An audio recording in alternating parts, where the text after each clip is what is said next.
Oh, sorry, it's always been a great pleasure to be here. And today I'm going to talk about ADHD and substance use disorder, and I'm doing the introduction, and then Maurice is going to do the real topic. So I'm the amuse for today. So before I go, I have to make some disclosures. I don't think I have a lot of disclosures for this specific meeting, but you should know that a long time ago I was doing some work for Pfizer. But for the rest, I think most of my activities with pharma industry is not related to ADHD and substance abuse. So in this session, I will talk a little bit about the epidemiology of the comorbidity of ADHD and substance use disorders. And following from that, I want to talk briefly on the possible prevention of substance use disorder in patients and children with ADHD. Then shortly talk about the model for ADHD and substance use disorder, genetics and neurobiology. And then, of course, the most important part is going to be done by Maurice de Mattis, and then finally some conclusions. With regard to the epidemiology, some almost 10 years ago, we did a meta-analysis. I think since then it's being cited quite a lot. And it was quite shocking for us to see that if you look at both adolescents and adult patients in addiction treatment centers, about a quarter of them actually met criteria for adult ADHD. If you look through the studies, there was a big range. So it was from 10 to 54%, and so you have to question why is that? Is it a question of the kind of treatment setting that you're going to? But overall, it was about a quarter of the patients. Another question is how many of the kids that have ADHD develop a substance use disorder? And this was one of the early studies from the United States. And what you see is a follow-up study, a cohort study, 176 patients, children, between the ages of 6 and 12 years. They were treated with methylphenidate, so you could have an indication that it's probably the more severe ADHD kids. And they were followed up for about 12 years. And at the age of around 20, 45% actually met criteria for an alcohol use disorder or a drug use disorder. So half of the patients with childhood ADHD who were in treatment developed an addiction, which is, I thought, quite shocking. It's a huge risk, and we have to start to understand that. Of course, they looked at predictors, which I come back later. If you look to the general population, you see the same picture. This was a study of 2007, looking in different countries. Let me see whether I can also have different countries. And you see, overall, the prevalence was about, for adult age, was 3.4%. But in subjects in the general population with an addiction, this ADHD prevalence was 12.5%, meaning a risk of, closer, like this, sounds very loud. And as you might expect, most of them started with ADHD and then developed the substance use disorder. At that time, in 2007, only 13% of these patients were treated with stimulants in the US and 0% in the rest of the world. Now, this might have changed slightly, but we will hear whether it's really changed a lot. This was, of course, this was a cross-sectional study. These are prospective cohort studies, and they were looking at the risk of ADHD, of substance use disorder in children with ADHD. And again, in any of these studies, you saw that the risk was 1.5 to 3.5 higher in children with ADHD compared to children without ADHD. And this is a relatively recent review from predictors of substance use disorders, and you see that ADHD is among the highest predictors, which you see odds ratio between 2 and 3. If you go to conduct disorders, which are often comorbid with ADHD, you see you go to odds ratios up to 4. And here you see a little bit about the certainty that we have, and we are absolutely certain that these are very reasonable figures. So the question is, of course, is ADHD causing substance use disorder, or is it more complicated? And of course, you can think that certain genetic factors and environmental factors can either cause ADHD, or they can cause substance use disorder, or they can cause both of these disorders. But what I assumed here in the beginning is that there is a direct relation between ADHD and substance use disorder. Now, there have been people who are saying this is probably not the case. It's only the patients that have ADHD and a comorbid conduct disorder, and they develop substance use disorder. So that's been a discussion. And there is definitely some truth. This is a pretty old study, 2009, looking at alcohol dependence in patients that were seen before. And what you see then is that if you have neither ADHD or conduct disorder, then the probability that you develop an alcohol dependence is pretty low, 7%. If you have only ADHD, then the probability is 12%. If you have only conduct disorder, it's 27%. And if you have both disorders, it's much higher. So you see, ADHD in and by itself has an effect on the development of substance use disorder, but that gets very strongly increased if you go to patients who have both ADHD and conduct disorder. This is a more recent study from the Netherlands, and here basically the same picture. Here you see the development of alcohol use disorder or drug use disorders. Here is patients with healthy controls compared to ADHD and ODD. You see there is no difference. Here's the ADHD patients, highly increased probability of developing alcohol use disorders, and here is, of course, if you have ADHD plus conduct disorders, your probability is the highest that you develop a substance use disorder. For nicotine dependence, it's a little bit the same, but you see here again that the biggest risk is for ADHD and conduct disorder. Now, a good question is this relationship between ADHD and substance use disorder is causal, then if you take away the causal factor, the ADHD, you may prevent the development of substance use disorder.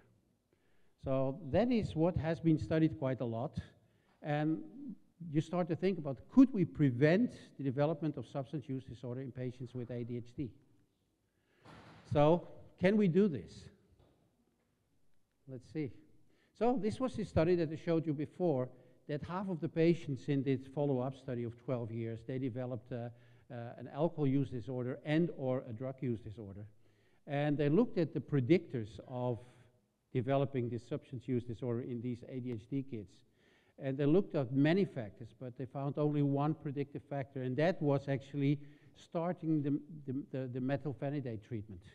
And the sooner these patients started with methylphenidate, the lower was the probability that they developed a substance use disorder. After that, there were many other studies that were done, and this was a meta-analysis, and I don't know what you think about meta-analysis. Yeah, there are good meta-analysis, but there are also bad meta-analysis. And actually, there are also bad meta-analysis because the interpretation is too simplistic, and this is one of them. So the question was, does stimulant treatment in childhood ADHD result in more or less addiction? And so they had 15 longitudinal studies, including more than 2,500 patients, and the conclusion was there's no effect of stimulant treatment on the risk of developing addiction. This is what the data were, and if I read these data, and you can see this, you see some studies, they show a higher risk for developing substance use disorder if you use stimulants. Other studies show that they have a lower probability. This number, the overall number, doesn't mean anything. You have to analyze why they find something in some study and something else in other studies. So I think this conclusion of this meta-analysis is quite useless. For example, they didn't look at the percentage of patients in the studies that actually were using these stimulants. They didn't look at comorbidity with conduct disorders. They didn't look at ADHD severity. So it's very likely if you have a more severe disorder that you have a bigger probability that you get stimulant medication. And if there's then no difference, my God, that shows that it actually is maybe beneficial to take stimulants. It was not the last answer. There were more treatments, studies. This is a study from the Netherlands again, showing very clearly that if you're a patient with ADHD, using stimulants, that your risk of substance use disorder actually normalizes. It's not higher than ADHD patients that do not, here you see the ones that have no stimulant use, and you see by the age of 17, 18, about 25% has a substance use disorder. If they use a stimulant, they see they get down to about 12%, a big reduction. Not a very nice effect, no effect actually on nicotine dependence. Moreover, it was found that the effect of stimulant use as a child was larger if the stimulant treatment was started at a younger age. Finally, I think there is a very interesting study that came out about a year and a half ago. And here what you see is actually a study with about 300 ADHD participants. At baseline, they were 12 years old, and they were followed up for 4 years until age 16, and healthy controls, same follow-up period. And they were looking at what kind of medication they got. And so there were patients that started with medications relatively late, on the average at the age of 11, and they got moderate high doses of methylphenidate, 24 milligrams on average. There were a group of patients that were early starters with medication, but used only a moderate dose. And there were early starters with an intensive dose of 53 milligrams. And of course, there was a group that used no stimulants. And so was the development of substance use disorder. And that's what you see here. Very impressive data. If you had ADHD and you used no stimulants, you see the risk of developing substance use disorder is about 30%. If you use stimulants, but only moderate dosages, whether you started late or early, you see there's a reduction of your risk of substance use disorder. But only if you start early using the stimulant and you do high in doses, then you reduce the risk of substance use disorder to what is here, something like 10%.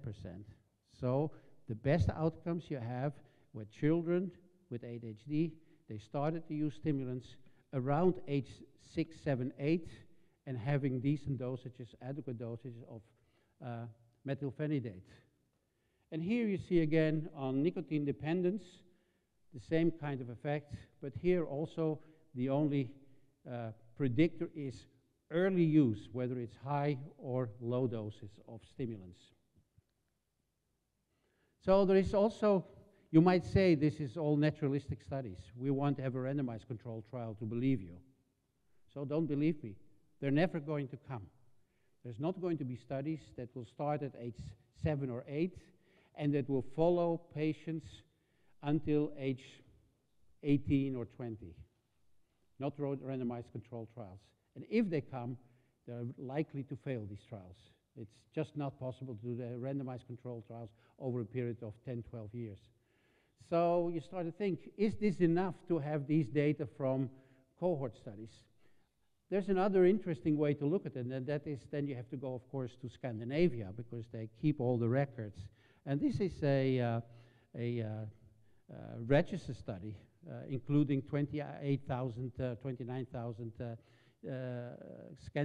Swedish patients that were ever in treatment. And what you see, and it's a complicated table, but what the register studies showed that if you look at the ADHD children that were ever treated and ended up for substance abuse treatment, that went down with 70% if they used stimulants before age 15. So they don't know exactly how young they were, but it went down with 70% after if they used methylphenidate. Now people say it's dangerous. It's dangerous to give to young patients to give them methylphenidate or other stimulants. And yeah, you have to think about that. It's an important issue.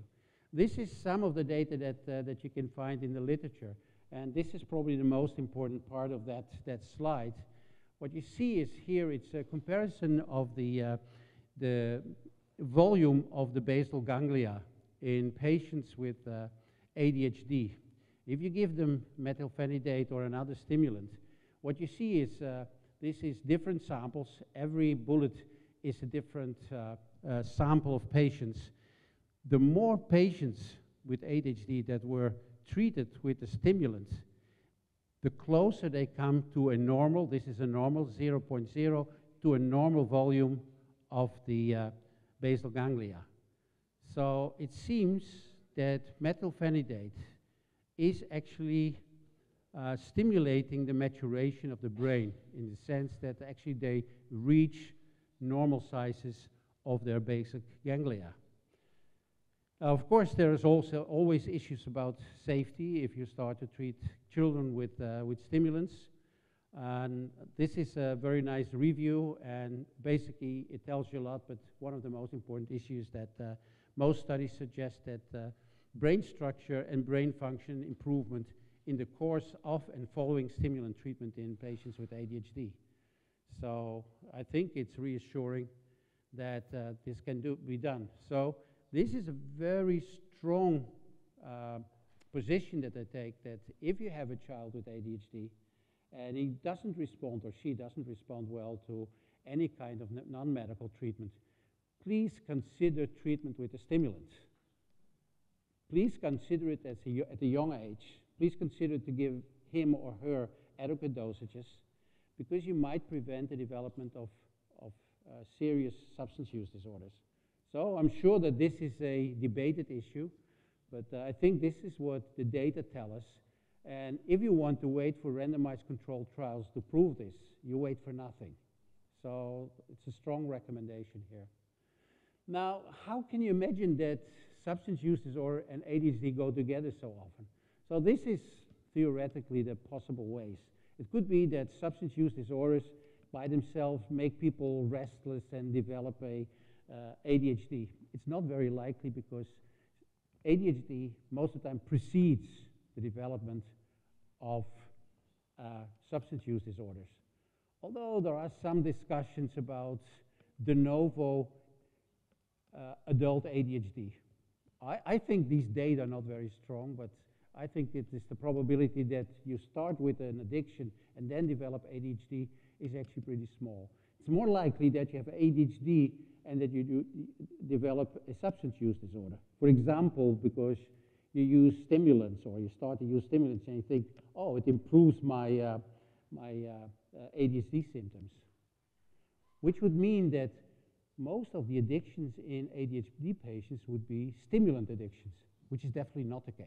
We see all different addictions with patients with ADHD. You could think that, okay, it can be because they use cannabis to sleep better. It's possible. The most likely explanation is that these disorders come together so often is because they share both genetic predispositions and they share environmental factors. And so that's why they co-occur together at different stages of their life. They start with ADHD because of certain genetic predispositions and environmental factors, and in the course of their ADHD, for these same reasons, they develop a substance use disorder. And the others are probably less important. Now, it can be a little bit more complex. It can be that ADHD is causing major depressive disorder, and the depressive disorder is making people use stimulants because maybe it relieves some of the depression, or they start to use alcohol to relieve some of the sleeping problems. It is all possible. This is what, it's a beautiful review for Molina and Pelham in 2014, and they make an inventory of all the possible mechanisms that might be involved of ADHD patients developing a substance use disorder. You can read it all. They also made a picture of that, and this is how it goes. Like they say, it starts in pregnancy, then it goes to childhood, adolescence, and adolescence at adulthood, and say, of course, it starts with neurobiology, and there might be an overlap of the basic neurobiology in addiction and in ADHD. But then they develop all kinds of problems. ADHD patients develop academic failures, social difficulties, conduct problems, and from there they start to have affiliation with peers who use substances, and they get in environmental places where the norms are different, and so they develop a substance use disorder. So this could all be possible. I have some doubts with this model, and I'll show you why. I'll leave this. So this is what this model, a little simplifies, tells you, that this all can happen. It could be genes, environment, self-medication, thrill-seeking, social problems. It could all be. But then I started to look at the genetics of these two disorders. And so what you see, if you look at family, the most simple studies for family relationship or poor man's genetics. And so if you look at that, here is parental alcohol dependence, and definitely their children also have a higher risk to be alcohol dependent. But these kids are also having higher risk of ADHD, ODD, and CD. You see very high risks. The same if you have parents with drug dependence. You see, of course, they have a higher probability. These kids of drug-dependent patients also have a higher probability to become drug-dependent themselves, but they also have a much higher probability, odds ratio of 4, to become ADHD patients. So it seems that there is something running in the family. This is one of the first studies that was done on common mental disorders by Kenneth Kendall in 2003, and he looked at the different disorders and the genetic background of that. And what you see then is that there is these externalizing disorders, and here you see the genetic contribution to that. And you see there's alcohol dependence, there is drug abuse and dependence, there is antisocial behavior, and there's conduct disorders. They all share a lot of genetic variability with each other. So it's not a gene for ADHD or for alcohol dependence. It is genes that are shared by different externalizing disorders together. You say, okay, there is no ADHD. No. In 2003, people weren't interested in looking at ADHD.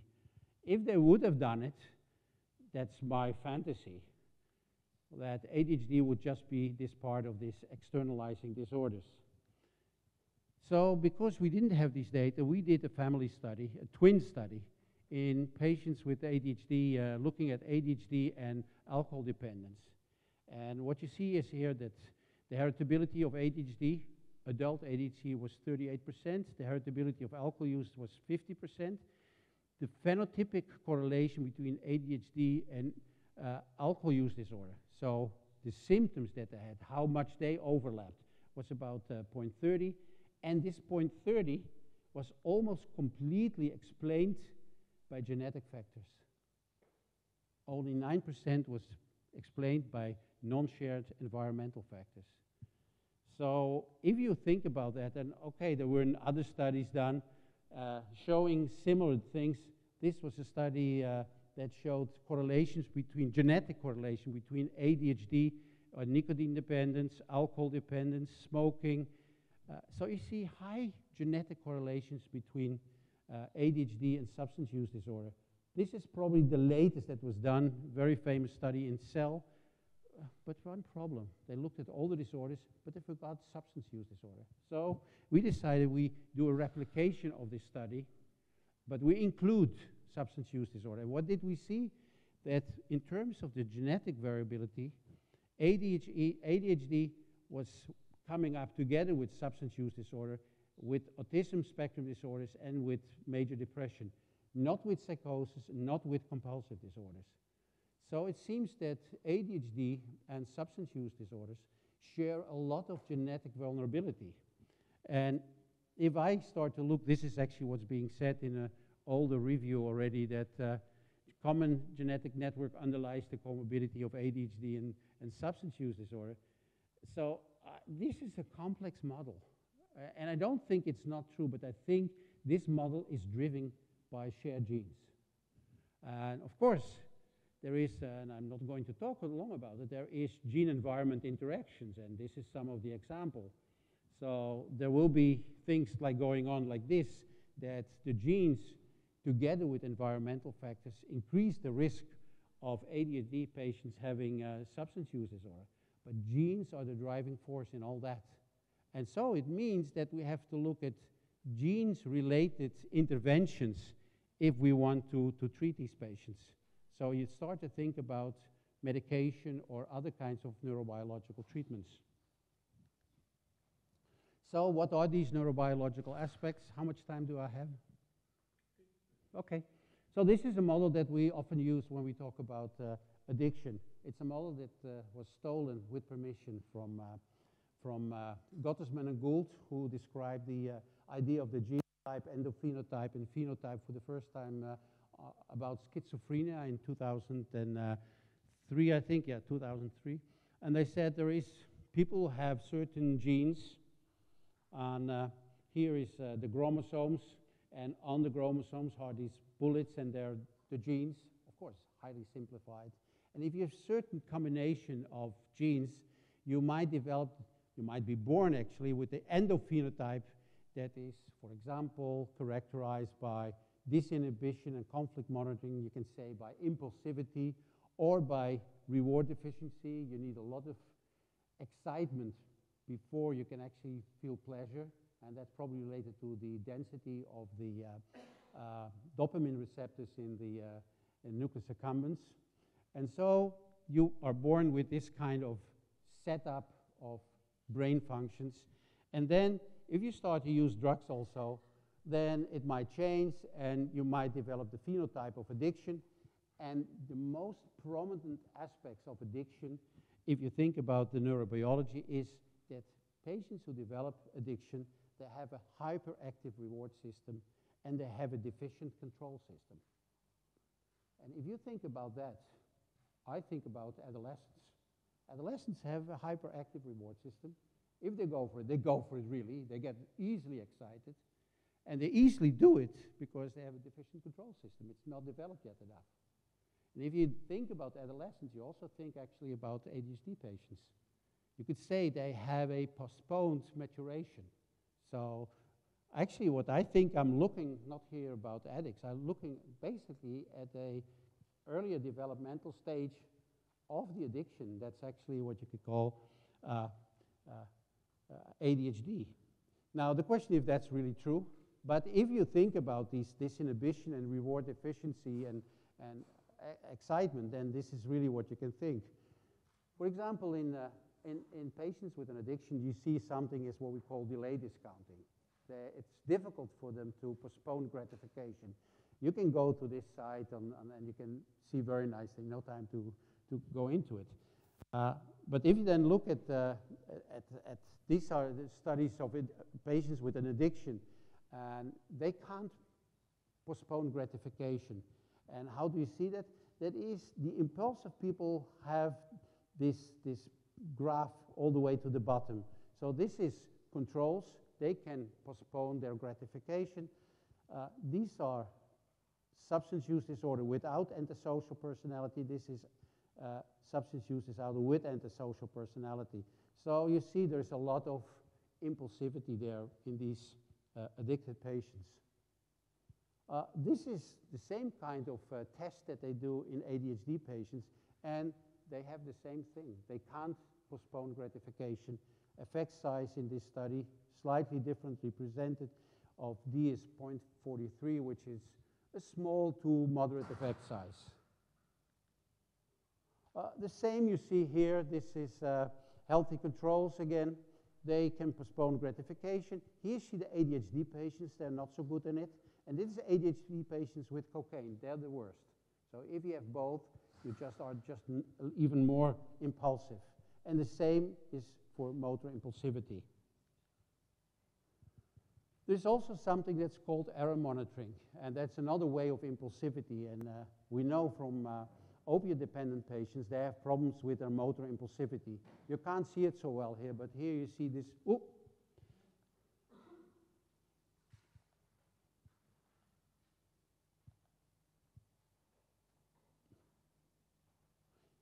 you can't see it so well, but here you see a red spot. That's the anterior cingulate cortex.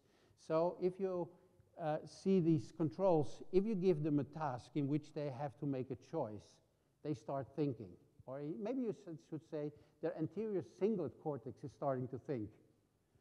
And they say, will I have a glass of alcohol now? Or maybe I should have to wait because I still have to work a little bit tonight. So you have to do this kind of a balancing of ideas. And so that's what's called error monitoring by psychologists, and which is a wise thing to do. You see, in opiate-addicted patients, they don't get their anterior cingulate cortex to work. We did a similar thing with controls and smokers and gamblers. And what you see is the smokers, if you give them this kind of a task that they have to start to balance pro and cons, they activate their anterior cingulate cortex. You see here the anterior cingulate cortex. Smokers, a little less, and here's gamblers, pathological gamblers. So they come into the casino. They don't think, they don't balance, they just do, and they lose. This is ADHD patients. Just going back one slide. Same task that they get. Here you see the normal controls. Here you see the pathological gamblers, no activation. Here's adult normal controls. Here's adult ADHD patients. Normal controls, if they get this task, they activate the anterior cingulate cortex. And here you see nothing happens in the ADHD patients. So again, very similar in their neurobiology. And these were ADHD patients without substance use disorders. So people started to look, can we see differences in neurocognitive tasks? Because I was convinced that they would find that ADHD patients who develop a substance use disorder, 50%, 30 to 50%, they would be more impulsive, even more impulsive than the average ADHD patient. And then they did all these measures of impulsivity, all like cognitive tasks. They didn't find any predictor of substance use disorder in ADHD patients. Very strange. Maybe they were already so high in impulsivity that there is a ceiling effect. But anyway, they didn't find it, and they concluded that the problem is not in the what they call the cold neural factors, but the hot, in the reward processing function. Maybe the patients with ADHD that develop an addiction have mainly reward processing problems. But then there were some other studies and didn't look at impulsivity measured by neurocognitive tasks, but by self-report. And as some of you may know, impulsivity is a very complex function. And there's almost no relationship between self-reported impulsivity and impulsivity measured with cognitive tasks. They use self-report, and suddenly you see that impulsivity, negative urgency, and positive urgency, which means a tendency to act out impulsively after a positive or a negative emotions. Suddenly negative urgency and positive urgency are moderators, mediators of the effect of ADHD in developing substance use disorder. So maybe there is a role for self-reported impulsivity. Here's another study showing basically the same thing. So it's not so simple as we thought before. Reward deficiency. Reward deficiency we see in alcohol and drug-dependent patients.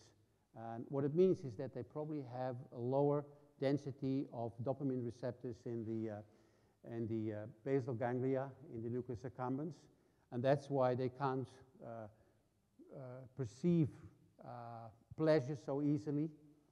It's also called anhedonia or reward deficiency, and you see it very clearly here in this is comparison subjects. These are drug abusers. This is cocaine. You see a lot of red here, which means high number of dopamine receptors in the basal ganglia. Here you see the cocaine user, he doesn't have it. Methamphetamine and alcohol. So maybe this is a factor that's important in development of drug addiction. The same actually we see in ADHD patients. It's not so clear here, but this is actually, if you compare the findings on the neurochemistry of ADHD and substance use disorder using either PET or SPECT scans or fMRI, MRS, and as a structural MRI, then you see there is a high overlap between data from substance use disorder patients and ADHD patients, probably with the exception of the MRS, but the data there are also quite weak. So if we think which ADHD patients develop substance use disorder, because again, not all of them develop a substance use disorder, only 30 to 50%, but the ones that develop it, it seems most likely that they have problems in their reward processing mechanism. So that is what the conclusion of this review on neuroimaging data is. But given the recent data on self-reported impulsivity, I think we cannot exclude that it can also be ADHD patients that are both high in impulsivity and have reward processing problems. So my conclusions for this talk is ADHD and substance use frequently co-occur. It's anywhere between 10, 15, or 25% of treatment-seeking substance use disorder patients have an adult ADHD. Childhood ADHD is a strong predictor of substance use disorders independent of the presence of conduct disorder. Of course, it increases the probability, but it's also an independent risk factor. Early stimulant treatment with adequate dosage in ADHD patients can prevent the development of substance use disorder. It's probably the most clinically relevant statement today for my talk. Common genetic network underlies the comorbidity of ADHD and substance use disorder. And that is why I think that the neurobiology of ADHD and substance use is very similar, with high reward sensitive and deficient cognitive control, and with difference in self-reported impulsivity and reward processing predicting this substance use disorder. And of course, then you're left with the question, okay, it co-occurs. It has underlying neurobiology that is very similar, and it's strongly related to genetic vulnerability. But what does it mean for my treatment? And lucky for you, Maurice de Mattis is here, and he's going to deal with the last question. How do you treat patients who actually develop this comorbidity? And there is quite some new data on that, and I'm sure Maurice is going to join that with you. Merci Yves pour cet excellent exposé très complet qui va susciter peut-être quelques questions qu'on posera dans la discussion après l'exposé de Maurice. Je lui laisse la place. Voilà.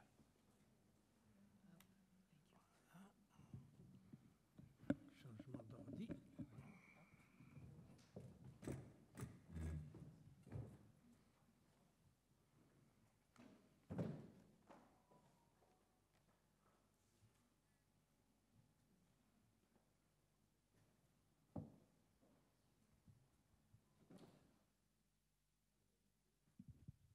Bonjour à tous et merci d'être présent à cette session qui est passionnante sur le TDAH avec une première présentation excellente de Wim van den Brink.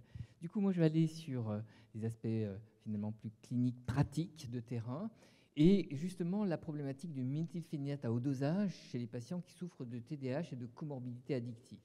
Et effectivement, dans nos patients, c'est quelque chose de très fréquent. Alors, quelles sont les justifications cliniques qui vont permettre finalement donc de répondre à cette question et quelles sont les modalités en pratique?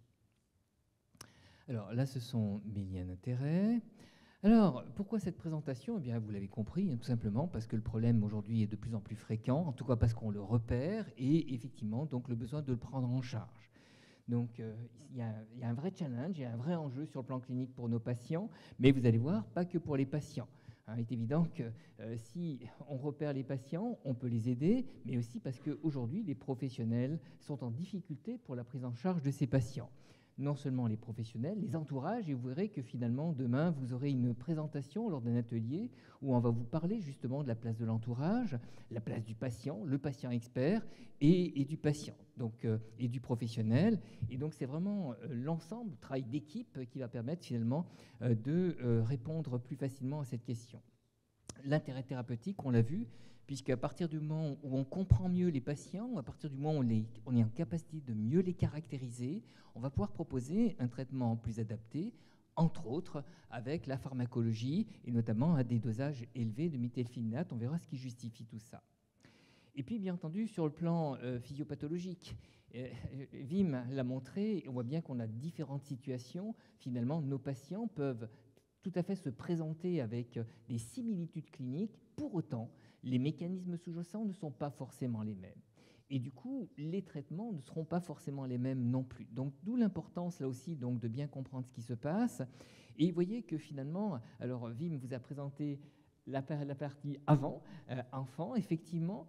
Et moi, je vais vous parler du coup de l'adulte, sauf qu'entre un enfant, un adolescent et un adulte, il va se passer plein de choses. Et effectivement, vous voyez qu'il y a un contexte environnemental qui va potentiellement modifier l'individu. Il y a bien entendu sa structuration psychopathologique qui fait qu'on devient adulte progressivement avec des éléments de personnalité qui vont se structurer. On peut bien entendu consommer des produits, développer des troubles addictifs, et puis on peut avoir d'autres choses qui peuvent intervenir. Et tout ça fait que finalement, si ici on a une forme pure, entre guillemets, de TDAH, et bien ensuite on va avoir une forme plus, un TDAH+, et évidemment ça n'a plus rien à voir avec le TDAH de l'enfant. Sur le plan physiopathologique, on va avoir effectivement des différences sur le plan clinique et physiopathologique, et du coup, bien entendu, un intérêt sur le plan pronostic, puisqu'on le sait aujourd'hui, lorsque vous avez un TDAH associé à des troubles de la personnalité, par exemple, on sait que c'est le trouble de la personnalité, notamment l'état limite ou les troubles sociopathiques, qui vont faire le pronostic, qui vont complexifier, bien entendu, le traitement et rendre notamment résistant le fait, effectivement, de donner donc le traitement par méthylphénidate. Du coup, la question qui se pose, finalement, est-ce que c'est le bon traitement aussi ? Donc, un impact sur le plan pronostic et un impact sur le plan thérapeutique. Alors, pour montrer qu'on est vraiment d'actualité, quand je vous disais qu'il y a un intérêt grandissant, vous voyez, quand on regarde parmi les dernières publications, et ça continue, je peux vous dire qu'il y a plein de gros papiers qui arrivent régulièrement, notamment concernant le consensus européen. Regardez les 3 questions qui étaient posées. Finalement, donc sur le plan clinique, l'expression clinique donc du TDAH de l'adulte. Finalement, donc comment pourrions-nous correctement donc le diagnostiquer, et puis comment peut-on correctement le traiter. Donc vous voyez qu'on est vraiment dans des questionnements d'actualité. Et lorsqu'on regarde, finalement, là aussi, il s'est posé beaucoup de questions, sur l'adulte, mais je peux vous dire qu'en refaisant la littérature, on s'aperçoit qu'on se pose aussi beaucoup de questions chez l'enfant. Et ça a été assez étonnant pour moi, parce que finalement, la problématique de l'enfant est connue de longue date. Et quand on regarde donc, une méta-analyse qui a été publiée dans le JAMA, qui n'est pas un petit journal, en 2019, où justement ils évaluaient donc, les doses maximales, la titration donc, dans le TDAH de l'enfant, eh bien on s'aperçoit, bon, on vous donne des doses entre 0,8 et 1,8 mg kg jour, mais surtout, on ne donne pas de justification clinique sur la façon, effectivement, de comment les doses ont été choisies. Ça, c'était assez étonnant. D'ailleurs, ça a fait l'objet de plein de commentaires à l'issue de ce travail. Vous voyez, maximum dose for méthylphénidate, how much is too much? Et finalement, vous voyez que très souvent, donc, l'explication des doses n'est pas donnée, et ce qui veut dire que, de manière générale, si déjà dans les études, c'est pas très clair, autant vous dire que sur le terrain, ça l'est encore moins. Donc on voit bien que finalement, chacun y va finalement de sa prescription, de son évaluation, et il existe donc actuellement une grande hétérogénéité sur la façon de reconnaître les patients et surtout de les traiter. Alors, on sait très bien que la dose, elle est déterminante. On va le voir dans d'autres situations, mais lorsqu'on regarde finalement, y compris chez l'enfant, vous voyez, donc là on parle des enfants, risk factor for low adherence pour le traitement, et bien on s'aperçoit finalement que lorsqu'on a finalement des faibles doses, et bien l'adhésion au traitement peut être moins bonne. Et finalement, ce qu'on va voir donc chez l'enfant, on peut tout à fait l'avoir donc chez l'adulte. Et finalement, donc on regarde dans des recommandations, on va le voir de plus en plus récentes, où on avait identifié la nécessité à un moment donné d'augmenter les doses, mais attention, bien entendu, en étant extrêmement prudent.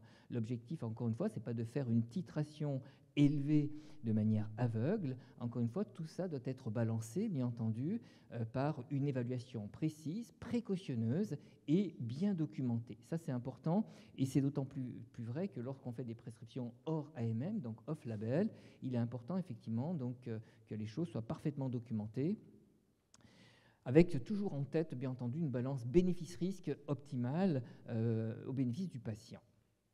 Et vous voyez, donc évidemment, là on parle du TDAH de l'adulte, et lorsqu'on y rajoute, bien entendu, la problématique addictive, eh bien, finalement, on peut être encore plus en difficulté, parce que bien entendu, quand on pense au méthylphénidate, c'est un stupéfiant.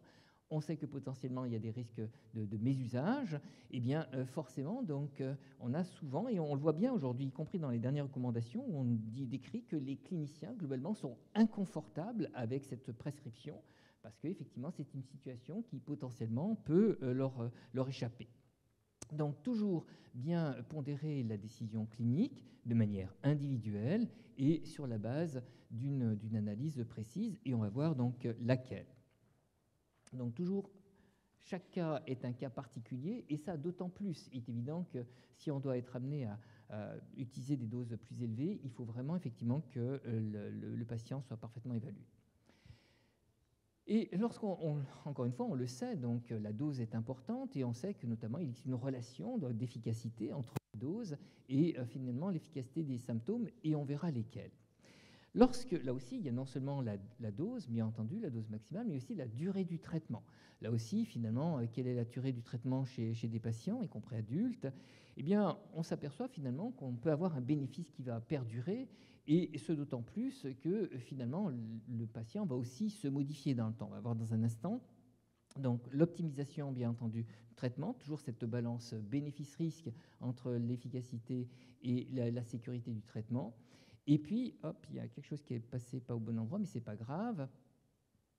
Et donc, ce qui est important aujourd'hui, si on doit faire une première conclusion de cette littérature qui est de plus en plus abondante, les cliniciens ont besoin de recommandations qui permettent effectivement de mieux finalement caractériser les patients, et on va voir que ça, déjà, c'est un enjeu. Et ensuite, bien entendu, comment traiter? Parce qu'on va le voir dans un instant, on vous parle de la dose, mais on ne vous dit toujours pas comment, effectivement, il faut adapter la dose du traitement. Car, effectivement, le problème, c'est que si on n'a pas des indicateurs pour bien repérer, pour bien doser et bien traiter le patient, d'ailleurs, que ce soit par les approches pharmacologiques et non pharmacologiques, le patient va se retrouver donc sous-dosé avec le traitement, et on a la même histoire avec les traitements de substitution aux opiacés. Ou encore, le médecin, qu'est-ce qu'il va faire? Vu que le patient n'est pas correctement équilibré, il va finalement additionner, il va ajouter d'autres médicaments, et finalement, en ajoutant d'autres médicaments, on risque finalement d'entraîner des interactions, et au final, on n'a pas gagné. Donc, non seulement le patient n'est pas traité de manière optimale, mais en plus, on peut avoir des interactions. Et vous voyez, un des commentaires qui a été fait donc, à l'issue de tous ces travaux publiés, c'est qu'aujourd'hui, il est important que les études cliniques décrivent là aussi, de manière beaucoup plus précise, la façon dont est conduite la titration de ces médicaments.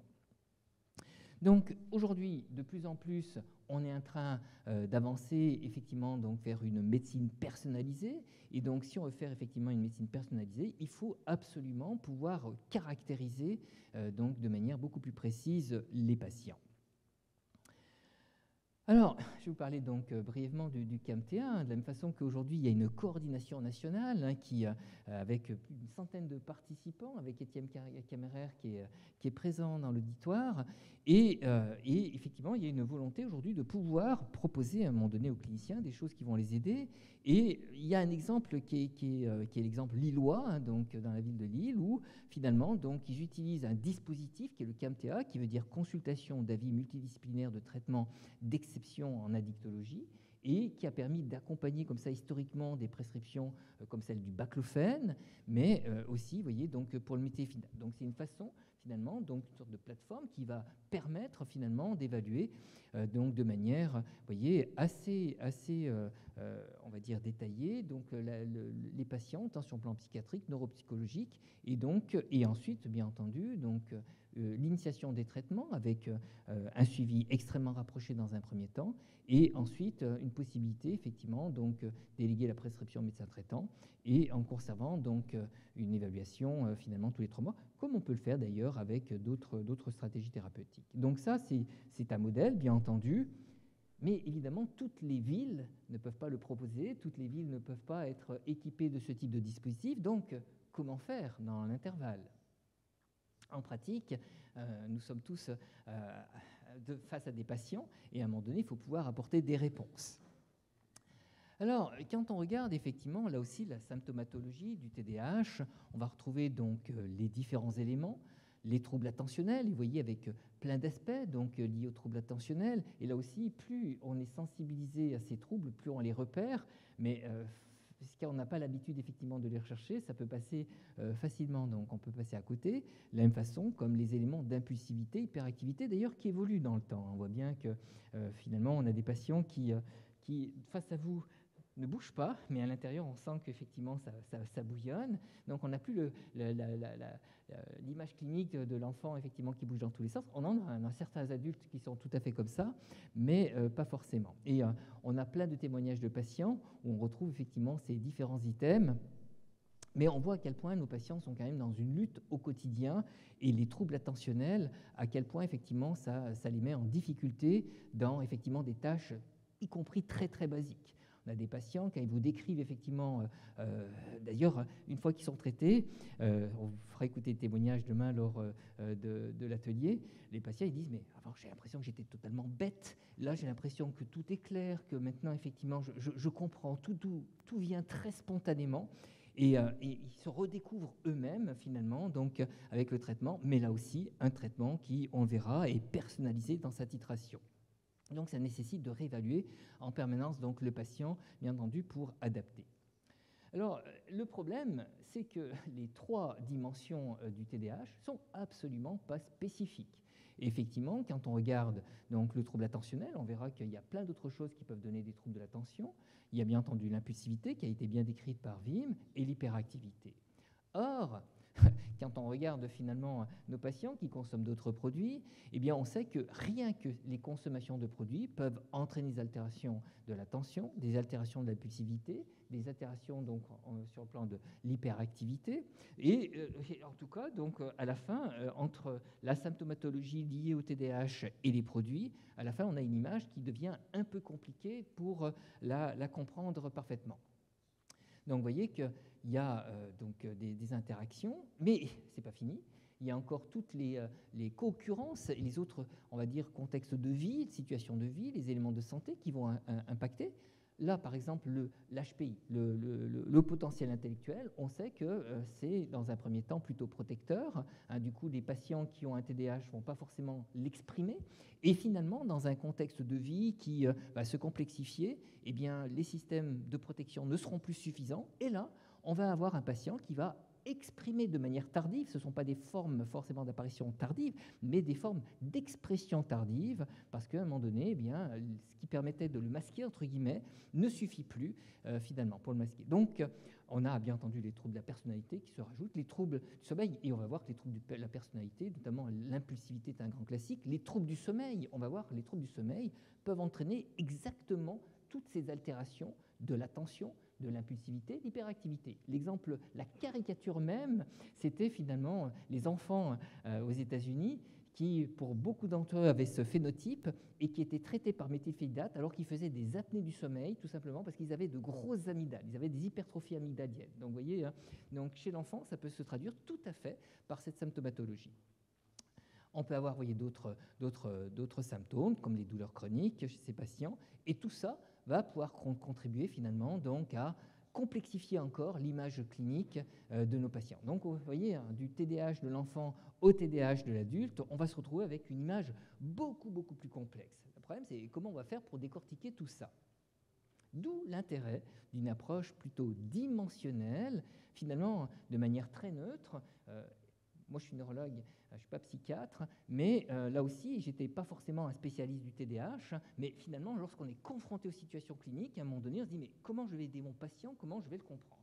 Et finalement, lorsqu'on est naïf, eh bien, on est parfois plus pragmatique, je dirais, et ça oblige finalement donc à évaluer le patient sur des dimensions sans aucun a priori, sans préjugés. Car finalement, lorsqu'on va évaluer de manière neutre, entre guillemets, on va pouvoir considérer donc le patient différemment au niveau des différentes stratégies thérapeutiques. Et justement, l'intérêt aujourd'hui, c'est comment donc constituer une grille de lecture, parce qu'encore une fois, l'exemple du CAMTEA est très bien, mais toutes les villes ne peuvent pas le proposer. Comment nos cliniciens, on va pouvoir effectivement leur permettre finalement d'avoir une grille de lecture qui permette d'avoir cette lecture psychopathologique des patients, avec notamment donc cette approche dimensionnelle, mais de manière intégrative, qui prenne en compte l'ensemble des choses, qu'on va pouvoir réaliser au début de la prise en charge, mais aussi, bien entendu, tout au long de la prise en charge pour pouvoir adapter donc les traitements et surtout adapter de manière personnalisée. Et quand on dit les traitements, ce n'est pas uniquement le méthylphénidate, hein, bien entendu, on verra, il y a des autres approches, le méthylphénidate étant qu'un outil parmi d'autres. Mais c'est vrai que, comme d'autres situations, lorsqu'on a finalement un médicament qui déjà aide bien, autant vous dire qu'après, c'est encore plus facile, bien entendu, d'y intégrer d'autres stratégies thérapeutiques. Alors, comment finalement, donc, nous sommes un ensemble de dimensions, nous sommes tous des dimensions, mais avec là aussi des pondérations différentes d'un individu à l'autre, et ça c'est le problème même de ce qu'on appelle les pathologies duelles, hein. Finalement, on va avoir aussi bien donc, une aggravation mutuelle et une modification de l'image complète. Finalement, quand on a de l'anxiété liée à une pathologie psychiatrique, on sait très bien que ça va favoriser les consommations. Stratégie d'autorégulation, stratégie autothérapeutique, mais lorsqu'on est déprimé aussi, et les patients le décrivent très bien, l'impulsivité qui a été décrite par Wim est un élément favorisant, c'est un grand classique, l'adolescent est on va dire le modèle physiologique de l'impulsivité. On a vu le TDAH et bien entendu le sommeil, on le sait aujourd'hui, on le sait. Wim vous a décrit effectivement donc cette évolution longitudinale. Aujourd'hui, il y a des études qui ont évalué effectivement l'impact d'altération du sommeil très tôt chez l'enfant. Et aujourd'hui, on sait que ce sont des personnes à risque pour des consommations d'alcool, de tabac et de cannabis. Donc on voit que finalement, lorsque les troubles du sommeil existent très tôt, eh bien, ils peuvent favoriser les premiers usages. Donc, utilisation, mais aussi le craving, hein, tout ça va sous-tendre le craving, qui est un construit multidimensionnel. Et puis à l'inverse, lorsqu'on développe finalement, donc on consomme des produits, on sait très bien que les produits finalement, si au début ça aide à gérer des choses, et au final ça va contribuer à l'anxiété, les éléments dépressifs, à l'impulsivité, aux troubles attentionnels, aux troubles du sommeil, et ça c'est vrai finalement, quelles que soient les différentes consommations. Donc on a des cercles vicieux, et donc d'où l'intérêt d'avoir cette vision finalement assez simple par dimension, parce que finalement quand on prend en charge les patients de manière dimensionnelle, d'abord ça donne une lecture que tout le monde peut avoir, c'est une grille de lecture finalement commune, on sait identifier les dimensions, et après ça peut donner un canevas effectivement qui va permettre de traiter les patients de manière plus simple. Exemple, l'impulsivité. Vous voyez qu'on ne peut pas faire plus transdiagnostique que ça, une dimension effectivement qu'on va retrouver, voyez, donc, non seulement dans le TDAH, mais finalement dans plein de pathologies psychiatriques ou neuropsychiatriques, on va dire. Et finalement, aujourd'hui, on voit que l'impulsivité, il faut la prendre en compte dans l'alcool, mais aussi, vous voyez, dans le tabac, pour faire simple, etc. Et on voit à quel point, y compris dans certaines situations comme le syndrome de stress post-traumatique, l'impulsivité est un élément important dans notamment l'évolution. C'est pas fini. La dysrégulation émotionnelle, vous voyez que là aussi, la dysrégulation émotionnelle, finalement, c'est aussi quelque chose qu'on va retrouver dans le TDAH, mais qu'on va retrouver aussi dans plein d'autres situations psychiatriques. Et aujourd'hui, c'est très fréquent, c'est quelque chose de très fréquent chez nos patients qui, vous voyez, au-delà de troubles attentionnels, de l'impulsivité, de l'hyperactivité, la dysrégulation émotionnelle, c'est quelque chose qui peut concerner donc les 1/3 ou 2/3 des patients et qui vont contribuer aux difficultés de nos patients. Et vous voyez, lorsqu'on regarde, par exemple, donc, le vagabondage de l'esprit, le mind wandering, eh bien, on voit que cette caractéristique clinique, elle est en lien donc, avec les 3 dimensions qu'on a décrites, mais aussi la dysrégulation émotionnelle. Et vous voyez, c'est cette dysrégulation et ce mind wandering, ce vagabondage de l'esprit, eh bien, il est prédictif justement des difficultés effectivement des patients. Et le méthylphénidate eh bien, peut agir non seulement sur les dimensions classiques, et notamment sur le trouble attentionnel, mais aussi, vous voyez, donc, sur les symptômes émotionnels de nos patients. Et les patients le décrivent bien, hein, ça me permet d'être plus posé, j'ai moins d'anxiété, ça monte moins, et je me détache plus par rapport, effectivement, donc, à quelque chose qui, auparavant, me mettait en difficulté. Voilà, donc cette dysrégulation émotionnelle, vous voyez, donc dans les altérations fonctionnelles du patient, dans ce qui handicape le patient au quotidien, cette dysrégulation émotionnelle, vous voyez, finalement, qui n'est pas spécifique, mais qui est bien présente et qui peut d'ailleurs contribuer à des difficultés diagnostiques hein, avec les troubles de la personnalité, hein, puisque le trouble de la personnalité borderline aussi là, et donc d'où l'intérêt là aussi de bien identifier, mais en tout cas de le prendre en compte, et après on voit ce qui reste, c'est en fait un travail d'élagage des dimensions. Alors, du coup, de manière pratique et pragmatique, eh bien, si on, là, de manière très simple, là, je vous décris un certain nombre de dimensions, on pourrait en rajouter d'autres. Finalement, vous voyez qu'on peut tout à fait caractériser un individu sur ces différentes dimensions. Et bien entendu, on pourrait rajouter donc des échelles. Alors ça, c'est une réflexion qu'on a actuellement dans la coordination nationale hein, sur comment mettre en place finalement donc une lecture qui puisse finalement faciliter donc les cliniciens dans la caractérisation et la prise en charge. Donc les échelles du TDAH, on a ici la SRS qui peut permettre non seulement bien entendu d'évaluer, mais aussi lors de la prise en charge. La Barclay aussi, donc une autre échelle, il y en a d'autres. Et puis il y a d'autres échelles, bien entendu, qui permettent d'évaluer les dimensions, l'anxiété, la dépression, l'impulsivité, mais aussi l'échelle de dysrégulation émotionnelle, de fonctionnement global. Mais surtout aujourd'hui, au-delà de ces échelles, il est important, bien entendu, d'évaluer finalement l'impact fonctionnel des patients. Et ça, c'est très important. Finalement, c'est toutes les stratégies que vous utilisez dans les prises en charge en addictologie. C'est comment, finalement, donc, qu'est-ce qui est important, finalement, dans la prise en charge du patient.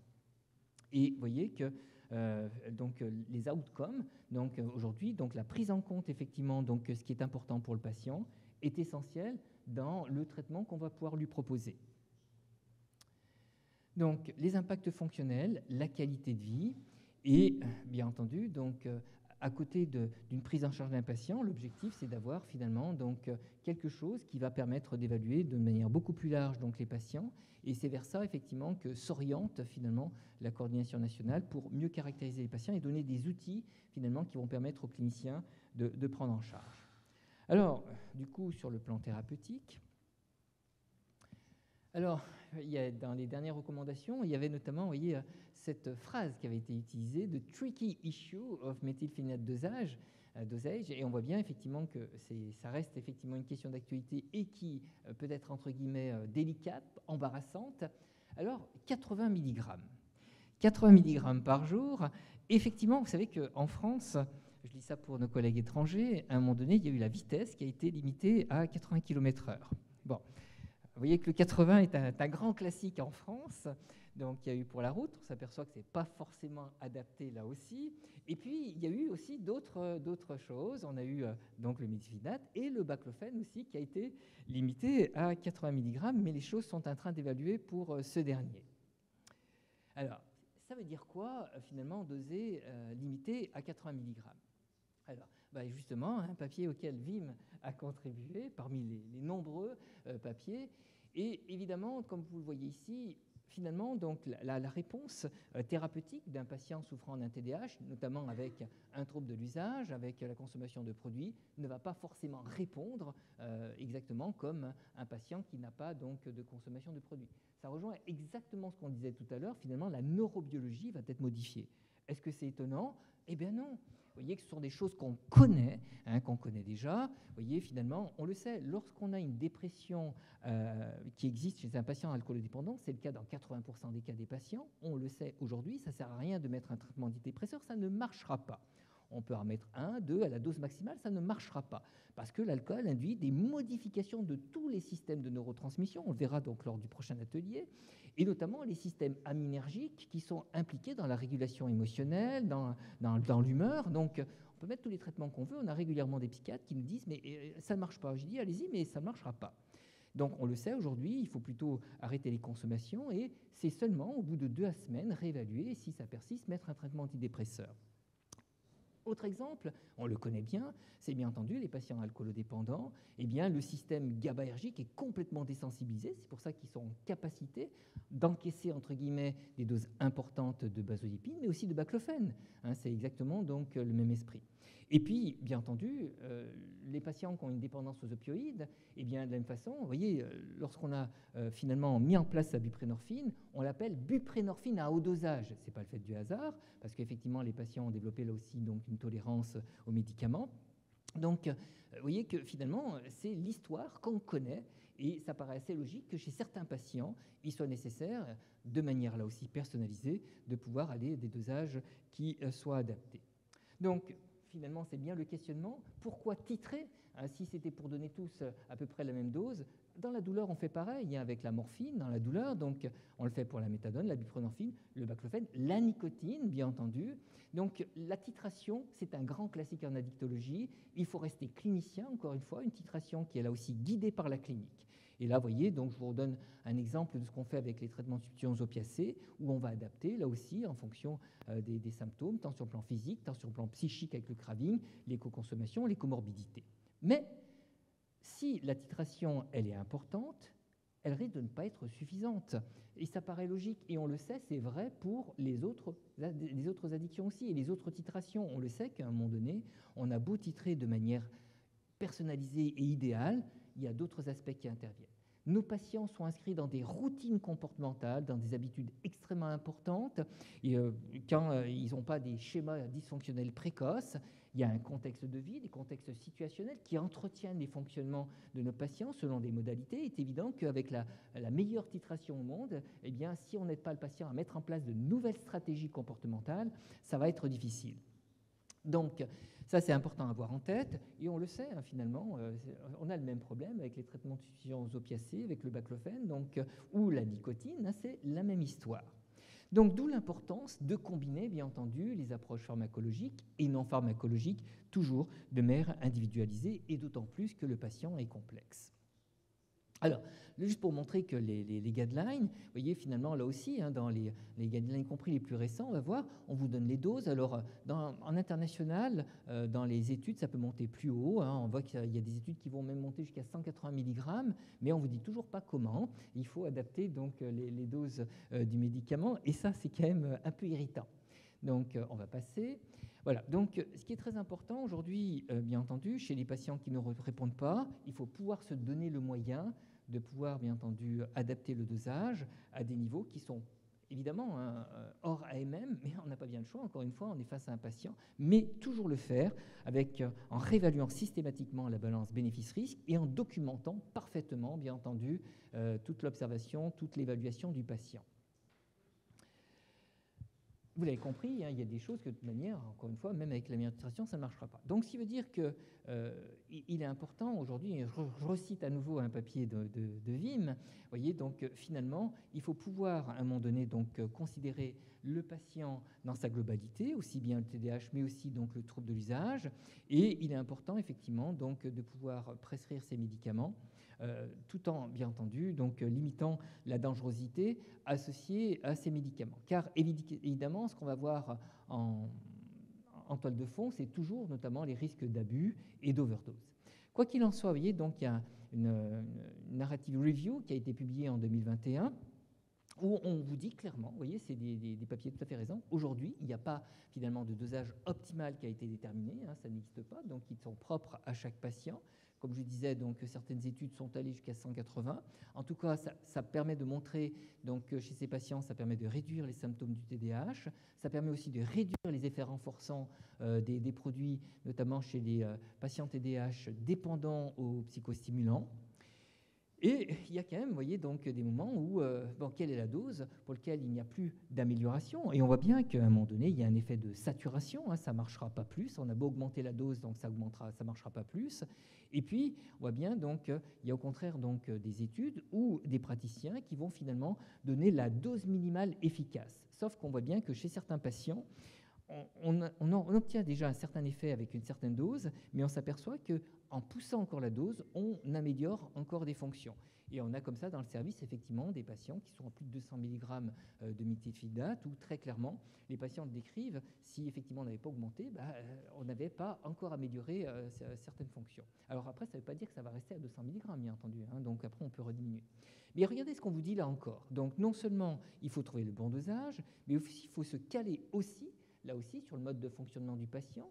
C'est donc notamment comment il fonctionne dans la journée. Donc on va là aussi personnaliser les moments où on va le donner. Quand on regarde la MM française, on vous dit, on vous dit une seule prise, en monoprise. Or, on s'aperçoit que là aussi, idéalement, il faudrait couvrir donc au moins 12 heures donc, de fonctionnement du patient. Et pour le faire, eh bien, on est obligé de faire une biprise. Autrement, ça ne marche pas. Non seulement on peut faire une biprise, mais dans ce type de recommandation, on vous dit même la possibilité d'associer donc d'abord, il faut plutôt utiliser donc les actions prolongées, mais aussi la possibilité de combiner avec des actions plus brèves, notamment en fin de journée, où on a des patients qui peuvent être en difficulté, où tout d'un coup, il y a à nouveau une tension, et paradoxalement, ça aide les patients à dormir. Donc vous voyez, là aussi, c'est important, effectivement, donc d'évaluer les patients et encore une fois, être clinicien avant tout. Comme on disait, donc toujours en toile de fond, c'est cette crainte de l'abus. Et finalement, on s'aperçoit que globalement, les choses sont plutôt limitées. Ça existe, bien entendu, on ne va pas se mentir, hein, on ne va pas se voiler la face, mais les choses sont pour l'instant plutôt limitées. Et lorsqu'il y a des overdoses, eh bien, finalement, c'est une hyperactivation sympathomimétique avec, vous voyez, donc tachycardie, donc notamment. Et globalement, là aussi, les choses sont plutôt rassurantes. Hein, finalement, il y a beaucoup de peur autour de la dangerosité cardiovasculaire, mais en pratique, là aussi, finalement, les choses se passent plutôt bien. Et la littérature est plutôt rassurante aussi de ce côté-là. Voilà, donc très important bien entendu pour pouvoir proposer donc ce type de traitement. Encore faut-il, encore une fois, considérer le patient dans sa globalité, pas que le TDAH, et vous l'avez vu, donc c'est bien entendu les troubles de la personnalité associés et autres pathologies psychiatriques pour finalement décider quand introduire le méthylphénidate, car on voit bien là aussi, lorsque la situation est trop chaotique, c'est certainement pas avec le méthylphénidate que vous allez régler le problème. Il est important, effectivement, à un moment donné, d'apaiser les choses. Notamment, on voit bien que la dysrégulation émotionnelle peut être notamment associée à plein d'autres choses. Et on voit que finalement, quand on aide le patient à se stabiliser sur certaines dimensions, on sera d'autant... D'abord, ça montre que c'était pas nécessaire de mettre du méthylphénidate pour ça. Mais surtout, après, ça permet effectivement d'être plus pertinent, justement, sur les dimensions associées au TDAH et qui vont répondre au méthylphénidate. Alors, pour montrer, voyez donc la durée, donc quelle est la durée donc de ces traitements.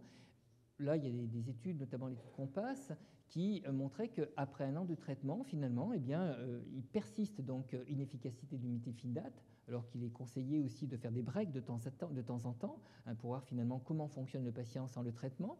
Mais là, on voit quand même qu'il y a un effet qui perdure dans le temps.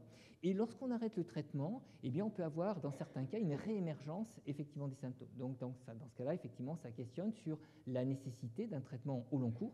Maladie chronique dit traitement chronique. Hein, donc là aussi, il faut être pragmatique. Ça veut dire que c'est la réévaluation du patient, finalement, qui va vous dire ce qu'il faut faire en pratique. Et ce qui est très intéressant, c'est que de toute manière, et ça on l'a donc chez nos patients pour différentes pathologies, d'abord, pendant tout cet intervalle où le patient est traité, l'objectif, c'est de l'aider à mettre en place de nouvelles stratégies comportementales. Donc, vous voyez comment gérer les choses différemment par rapport à ce qu'il faisait. Et là, on voit bien, il y a des patients qui, aujourd'hui, mettent en place des stratégies qui, auparavant, étaient juste impossibles à mettre en place. Il y avait une telle désorganisation, c'était pas possible. Avec le traitement, on voit bien, tout d'un coup, ils ont, on va dire, cognitive skills qui sont améliorés et ils sont en capacité, effectivement, de faire des choses, de mettre en place des stratégies qu'ils n'auraient pas pu faire auparavant. D'autre part, on sait qu'il y a un certain nombre de symptômes qui vont progressivement s'atténuer avec l'âge, physiologiquement. Donc là aussi, donc avec le temps passant, eh bien, certaines dimensions vont finalement se résoudre par elles-mêmes.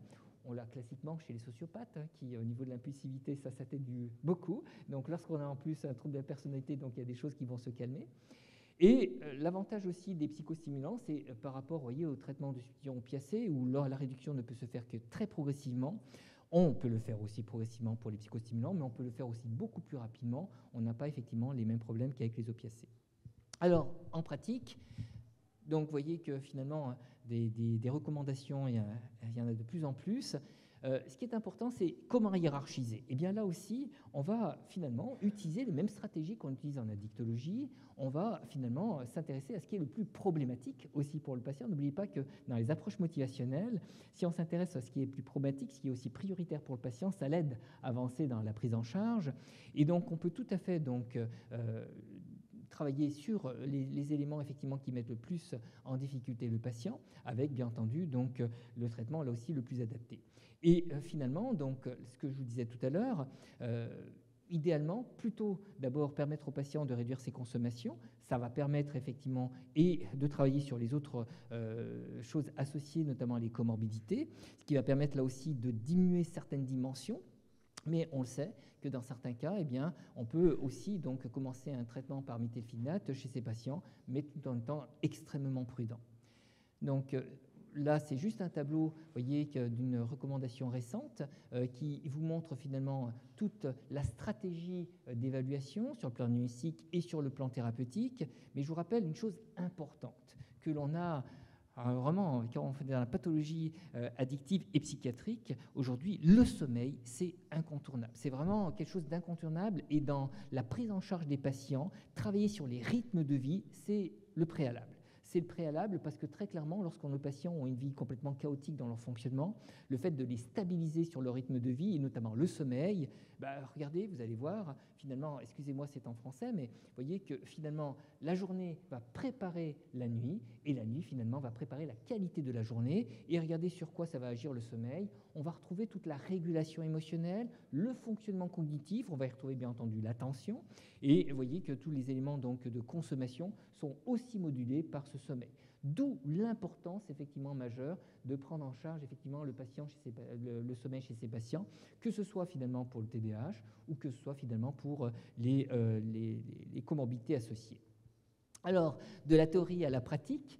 Alors, demain, vous aurez donc un atelier justement qui va aller dans le vif du sujet sur le plan pratique avec Étienne Caméraire, avec Fred Schenk, patient expert, et c'est important d'avoir ce retour effectivement donc de ces patients qui est extrêmement précieux, leur vécu, leur ressenti, finalement donc dans la compréhension et là aussi et la façon dont on les comprend et comment on peut les accompagner, et Lucie Penel qui vous donnera donc au travers de situations cliniques la stratégie qu'on utilise nous à Grenoble sur l'évaluation sur le plan dimensionnel et l'adaptation de manière personnalisée. Donc voilà, donc finalement, pour conclure cette présentation, vous retrouvez ici certaines dimensions. Vous voyez, donc on va retrouver dans les deux situations. Donc au final, il est nécessaire d'avoir une approche très pragmatique. Donc si on n'a pas effectivement un outil comme nos collègues de Lille, une approche très pragmatique, très dimensionnelle, ça tout le monde peut le faire, qui va prendre en charge de manière globale, intégrative et multimodale. Et l'objectif, c'est bien cibler le rétablissement. Vous voyez qu'on retrouve toujours les mêmes caractéristiques pour améliorer l'autonomie fonctionnelle de nos patients et leur qualité de vie. Et vous voyez que finalement, une médecine de précision, une médecine personnalisée, et d'autant plus, bien entendu, que les patients sont complexes. Je vous remercie et je vous dis à bientôt à Grenoble. Merci Maurice pour cet excellent exposé, comme d'habitude. Et on va lancer maintenant, pendant un petit quart d'heure, la discussion. Étienne, est-ce que tu veux lancer peut-être la discussion, toi qui es un bon spécialiste de ces problèmes? Oui, moi je ne suis pas forcément un spécialiste de ce problème, mais j'ai l'avantage d'animer cette coordination nationale de TDAH adultes qui travaille bien. Alors, si vous voulez en savoir plus sur la coordination, lisez le focus qui est dans le courrier des addictions qui vous a été remis dans votre pochette. Voilà, assez simple. Je crois qu'on a monté cet atelier pour discuter effectivement de la nécessité ou pas, ou de l'utilité de servir aux patients des dosages supérieurs à 80 mg par jour, vu les récentes ouvertures de la NSM sur l'indication du méthylphénidate dans le TDAH de l'adulte, mais ouverture qui nous paraît un peu plafonnée, tu l'as dit, en âge, 60 ans, et en dose 80 mg, ce qui en pratique nous paraît un beau progrès, mais pas suffisant. Nous restons en tant qu'addictologues en difficulté avec nos patients comorbides. Alors, je voulais juste faire un tout petit rectificatif pratique. Demain, l'atelier Rune 2 est à 14h30 et pas à 16h30. Donc, venez à 14h30. Maintenant, j'ai une question pour Maurice. Est-ce que tu penses, enfin, moi, je pense, mais est-ce que tu partages cela, que avant de mettre un traitement en route par méthylphénidate, si on a une commissalité comorbide, un trouble psychotique ou un trouble bipolaire, il me semble impératif de les couvrir tout de suite par des traitements spécifiques pour ne pas avoir de mauvaises surprises avec le méthylphénidate. Voilà. Ça, c'est la première question. La deuxième, il faudra peut-être parler un tout petit peu, si on va dans les hauts dosages, de la surveillance cardiologique, parce que les complications cardiologiques font peur un peu à tout le monde dans ce genre de traitement. Et puis, je voudrais savoir ce que Wim pense de ce plafonnement à 80 mg, quels sont les usages ailleurs en Europe, etc. Alors, tout à fait d'accord, bien entendu. Il est évident que l'objectif de prescrire un traitement, d'autant plus si on est amené à le prescrire à des dosages élevés, entre guillemets, il est évident qu'il faut d'abord s'assurer que ça soit compatible avec l'état clinique du patient. Il est évident que si le patient il a une dangerosité tant sur le plan neurologique avec une commissalité que sur le plan psychiatrique avec un trouble qui peut décompenser, il est évident qu'il faut d'abord s'intéresser effectivement au problème, rééquilibrer le problème et voir d'abord finalement s'il n'y a pas des choses qui permettent d'expliquer cette symptomatologie et de donner des traitements adaptés. Le méthylphénidate, nous dans l'expérience qu'on a dans le service, finalement on va d'abord voir tout ce qu'on peut élaguer. Finalement, c'est le plus, je dirais, lorsqu'on met le traitement, c'est lorsqu'on a déjà, parce qu'on a une patientèle particulière, puisque ce sont des patients qui sont déjà sévères, donc on reçoit des patients sévères, et finalement, donc on va d'abord traiter tous les autres aspects, et finalement, c'est vraiment avec l'optique du fonctionnement des patients, dans quelle mesure on va améliorer encore des choses. Et d'ailleurs, ça permet de faire des évaluations beaucoup plus précises. Une fois qu'on a déjà, entre guillemets, nettoyé la symptomatologie qui n'est pas liée au TDAH, mais aux autres aspects. Et après, effectivement, ça permet de faire une évaluation beaucoup plus précise sur ce qui revient du TDAH et du traitement qu'on peut proposer, de manière, là aussi, personnalisée. Donc, il y a une hiérarchisation dans la mise en place du traitement de manière très, très pragmatique. Et du coup, bien entendu, si on est amené à prescrire des hauts dosages, il est évident qu'on va se donner tous les moyens de le faire et d'enlever, notamment de faire en sorte qu'il n'y ait pas une contre-indication cardiovasculaire pour justement éviter un accident.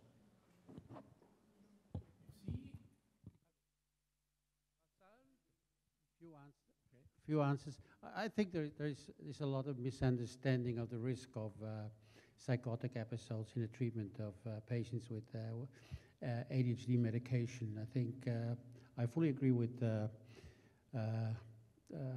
Maurice that good diagnostics are needed. I think we almost never see any psychotic episodes, and I think the literature is full of it, and probably because of misdiagnosis of ADHD instead being a bipolar disorder. So I think it's more a diagnostic issue than a side effect issue.